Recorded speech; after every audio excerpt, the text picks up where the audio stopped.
Satyabhama Institute of Science and Technology, Chennai. Satyabhama Institute of Science and Technology, Chennai. மக்களவை தேர்தல் முடிந்த பிறகு India கூட்டணி உடையும் என பிரதமர் மோடி தெரிவித்துள்ளார். மகாராஷ்டிரா மாநிலம் நாந்தேட் பகுதியில் நடைபெற்ற தேர்தல் பரப்புரை பொதுக்கூட்டத்தில் பிரதமர் மோடி பங்கேற்று பேசினார். அப்போது 25 விழுக்காடு இடங்களில் இந்தியா கூட்டணி ஒருவரை ஒருவர் எதிர்த்து போட்டியிடுவதாக தெரிவித்தார். மகாராஷ்டிரா மாநிலத்தின் வளர்ச்சிக்கு காங்கிரஸ் பல ஆண்டுகளாக தடையாக உள்ளதாகவும் பிரதமர் குற்றம் சாட்டினார். காங்கிரஸ் தலைவர்கள் தேர்தலில் போட்டியிடும் தைரியத்தை இழந்துவிட்டதாகவும் அதனால்தான் மாநிலங்களவையிலிருந்து அவர்கள் நாடாளுமன்றம் செல்வதாகவும் விமர்சித்தார். அமேதி தொகுதியிலிருந்து வெளியேறிய ராகுல் வயநாட்டிலிருந்து வெளியேற்றப்படுவார் என பிரதமர் கூறினார். இந்தியா கூட்டணியின் தலைவர் யார் என்று சொல்ல முடியுமா எனவும் பிரதமர் மோடி கேள்வி எழுப்பினார்.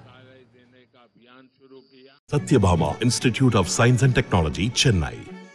Satyabhama Institute of Science and Technology, Chennai.